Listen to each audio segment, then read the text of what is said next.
अस्सलाम वालेकुम dear students.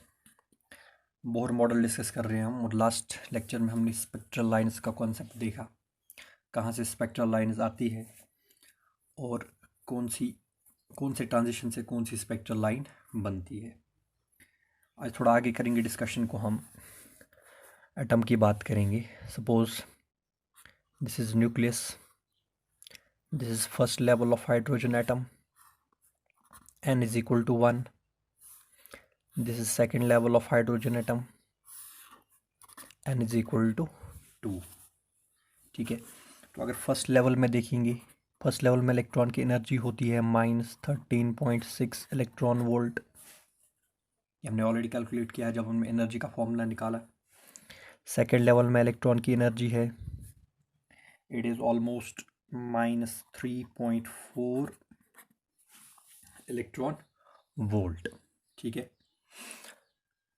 तो ज़्यादा बाउंड कहाँ पे इलेक्ट्रॉन होगा? जहाँ पे ज़्यादा नेगेटिव होगी। ज़्यादा नेगेटिव है फर्स्ट ऑर्बिट में, तो फर्स्ट ऑर्बिट में इलेक्ट्रॉन ज़्यादा बाउंड होगा, सेकेंड ऑर्बिट में उससे कम, थर्ड में उससे कम, फोर्थ में उससे कम। इसी तरह से आप किसी भी लेवल की एनर्जी निकाल सकते हो, वो मैंने ऑलरेडी बताया कैसे निकालना है। -13.6 जो जनरल फार्मूला था, that was -13.6 divided by n² electron volt hydrogen atom के लिए।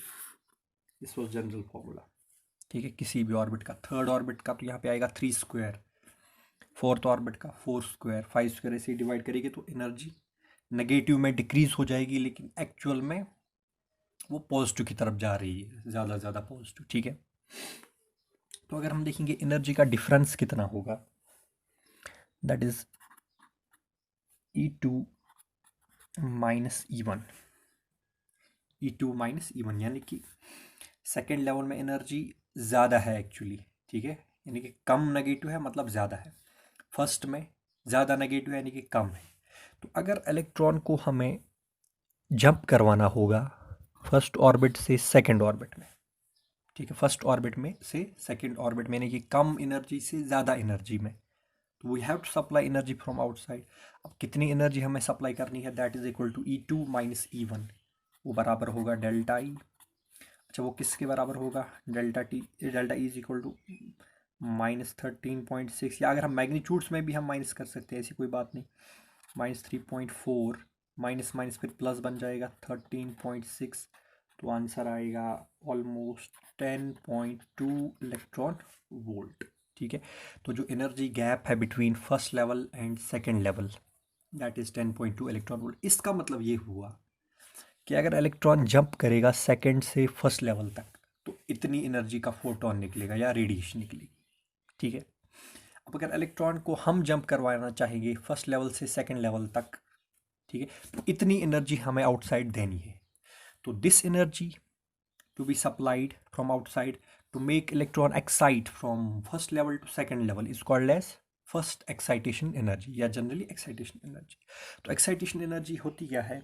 ये वो एनर्जी होती है जो रिक्वायर्ड होती है इलेक्ट्रॉन को एक्साइट करने के लिए from lower level to higher level. अभी यहाँ पे ये फर्स्ट टू सेकेंड है, तो फर्स्ट एक्साइटेशन एनर्जी। ठीक है, first to third second excitation energy, ऐसे ही आगे। ठीक है, तो यहाँ पे एक्साइटेशन एनर्जी कितनी, या कि ये first excitation energy is 10.2 electron volt. तो फिर से मैं बता रहा हूँ, excitation energy is the amount of energy required to make an electron jump from lower level to higher level. ठीक है, अब ये एनर्जी जो है, जो एक्साइटेशन एनर्जी का फॉर्मूला है या वैल्यू है 10.2 electron volt. We know that energy is charge multiplied by potential, charge multiplied by potential. तो कितना पोटेंशियल हमें चाहिए, कितना एक्सेलरेटिंग पोटेंशियल चाहिए जो इलेक्ट्रॉन को एक्सेलरेट करेगा इतनी एनर्जी तक, that potential is called as accelerating, sorry, excitation potential. ठीक है, कितनी एनर्जी चाहिए इलेक्ट्रॉन को एक्साइट करने के लिए, that is called as excitation energy. कितना एक्सेलरेटिंग पोटेंशियल चाहिए इलेक्ट्रॉन को एक्साइटिंग एनर्जी देने के लिए, that is called as excitation potential. तो एक्साइटेशन पोटेंशियल कितना होगा? यहाँ पे फर्स्ट की बात हो रही, first excitation potential is 10.2 volt सीधे। ठीक है, तो मल्टीप्लाई जब हम ई करते हैं तो ये बनता है एनर्जी। ठीक है, इलेक्ट्रॉनिक एनर्जी। ठीक है, तो दिस इज एक्साइटेशन पोटेंशियल। अब अगर हम करेंगे एक काम, अगर हम कंप्लीटली रिमूव करना चाहेंगे, यानी कि फर्स्ट ऑर्बिट में इलेक्ट्रॉन हम इसको एनर्जी देना चाहिए such that it goes to infinity. ठीक है ना, ये कंप्लीटली रिमूव हो जाए एटम से, आयोनाइज हो जाए, then that energy is called as ionization energy. Energy required to completely remove an electron from the atom is called as ionization energy. तो जितनी जिस ऑर्बिट में जितनी है उतनी ही यहाँ से देनी है। फर्स्ट ऑर्बिट में है -13.6, तो आप यहाँ से दे दो +13.6, ठीक है। तो इलेक्ट्रॉन कंप्लीटली रिमूव हो जाएगा from first orbit of hydrogen atom, that is called as first ionisation energy. इसी तरह से सेकंड आयोनाइजेशन एनर्जी, थर्ड। तो ionisation energy is the energy required to remove an electron completely from the atom, ठीक है। और उसके लिए जो पोटेंशियल चाहिए that is called as ionisation potential. तो फर्स्ट आयोनाइजेशन एनर्जी 1 कितनी होगी 13.6 इलेक्ट्रॉन वोल्ट, तो पॉजिटिव में होगी। अच्छा, आयोनाइजेशन पोटेंशियल कितना होगा 13.6 वोल्ट, ठीक है। तो ये सारे एटम्स के लिए डिफरेंट होगा, डिफरेंट लेवल्स के लिए डिफरेंट होगा। तो it depends, varies from atom to atom and it varies from orbit to orbit और लेवल टू लेवल। तो बोहर मॉडल यूज़ करके हमने रेडियस निकाला, ऑर्बिट का velocity, kinetic energy, potential energy, total energy, frequency, और हमने स्पेक्ट्रल लाइंस जो थी, spectral lines of hydrogen atom, उनको भी एक्सप्लेन किया, या हम उनकी डिफरेंट वेवलेंथ्स को, एनर्जीज़ को, फ्रीक्वेंसीज़ को, वेव नंबर्स को निकाल सकते हैं, ठीक है। तो किसी न किसी हद तक बोहर मॉडल तो सक्सेसफुल रहा, लेकिन इसकी भी कुछ लिमिटेशंस रही। तो लिमिटेशंस डिस्कस करेंगे बोहर मॉडल्स की, लिमिटेशंस ऑफ बोहर मॉडल, ठीक है। पहली लिमिटेशन, ये खाली एप्लीकेबल है वन इलेक्ट्रॉन सिस्टम के लिए, ठीक है, यानी कि Z इज इक्वल टू 1। जैसे एग्जांपल क्या है हाइड्रोजन, या आप हीलियम में से एक इलेक्ट्रॉन निकालो, उसके लिए एप्लीकेबल है। लिथियम में से आप 2 इलेक्ट्रॉन्स निकालो, ठीक है। इसी तरह से बाकी जो वन इलेक्ट्रॉन सिस्टम्स है, तो वन इलेक्ट्रॉन सिस्टम्स के लिए सक्सेसफुली एक्सप्लेन करता है स्पेक्ट्रल लाइंस को, इलेक्ट्रॉन डिस्ट्रीब्यूशन को, एट्सट्रा एट्सट्रा, ठीक है। बट जैसे हम Z ग्रेटर देन 1 के लिए जाते हैं, यानी कि 2 electron system, 3 electron, multi electron system, तो उसके लिए बोहर मॉडल कोई सक्सेसफुल एक्सप्लेनेशन नहीं दे पाता है, ठीक है। इसी तरह से दूसरा पॉइंट क्यों फेल हुआ, स्पेक्ट्रल लाइन्स के बारे में इसने बताया, लेकिन फाइन स्ट्रक्चर, ये स्पेक्ट्रल लाइन्स फर्दर डिवाइड हो रही है इनटू अदर स्पेक्ट्रल लाइन। यानी कि एक स्पेक्ट्रल लाइन जो होती है, मान लीजिए आपने लाइमन सीरीज की कोई ट्रांजिशन उठाया, मान लीजिए suppose 3 to 1 transition Lyman series का, ठीक है। तो अब वो लाइमन सीरीज, वो जो स्पेक्ट्रल लाइन वहाँ से निकलेगी, वो एक्चुअली उसको अगर हम हाई पावर माइक्रोस्कोप में देखेंगे तो और भी स्पेक्ट्रल लाइन्स उससे निकलती है। यानी कि एक स्पेक्ट्रल लाइन एक पर्टिकुलर ट्रांजिशन की, उसमें उसके अंदर ऑलरेडी हिडन होती है बहुत सारी स्पेक्ट्रल लाइन्स, ठीक है। Those are called as fine spectral line, ठीक है, या fine structure of spectral line, उसको ये एक्सप्लेन नहीं कर पाया। यानी कि कहने का मतलब ये है, जो वेवलेंथ का फोटोन निकलता है या फ्रीक्वेंसी का, उसके अंदर बहुत सारी क्लोज फ्रीक्वेंसीज भी होती है, यानी कि वो एक रेंज होता है, तो उसको वो एक्सप्लेन नहीं कर पाया Bohr model. Fine structure of spectral line, इसको एक्सप्लेन नहीं कर पाया। थर्ड, डिस्ट्रीब्यूशन ऑफ इलेक्ट्रॉन्स के बारे में कोई इंफॉर्मेशन नहीं देता कि एटम के अराउंड, न्यूक्लियस के अराउंड कैसे डिस्ट्रीब्यूशन ऑफ इलेक्ट्रॉन्स होना चाहिए, ठीक है ना, कि जिसको हम कहते हैं इलेक्ट्रॉनिक कन्फिगरेशन, उसके बारे में कोई आइडिया नहीं देता है। Distribution of electrons. Number four, ये एक इफेक्ट है that is called as Zeeman effect. यानी कि जब एटम से जो स्पेक्ट्रल लाइन निकलती है, उस एटम को अगर हम प्लेस करेंगे मैग्नेटिक फील्ड में,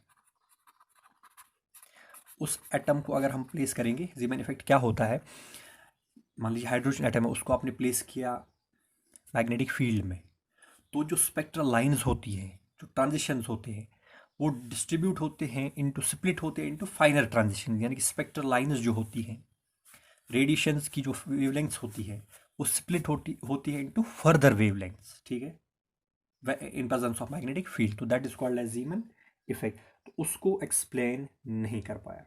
splitting of spectral line under the effect of magnetic field, ये एक्सप्लेन नहीं कर पाया।